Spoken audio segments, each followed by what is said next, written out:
এই দোয়াটা শিখে নেন, ইনশাআল্লাহ আপনার জীবনের সমস্ত সংকট কেটে যাবে।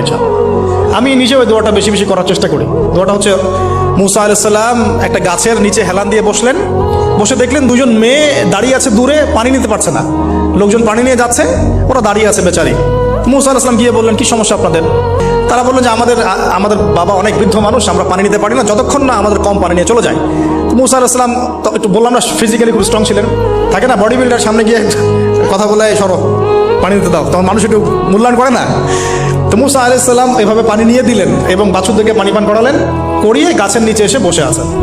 বসে বসে তিনি দোয়া করছেন, এই যে দোয়াটা তিনি দোয়া করছেন, রব্বি, একটা নেক কাজ করলেন, নেক কাজ করলেন না, মানুষের উপকার করলেন, নেক কাজ করে এসে গাছের নিচে বসে দোয়া করছে, আল্লাহ এখানে তো আমার খাবার পানি বাসস্থান কিছুই নাই, আমি কি করব?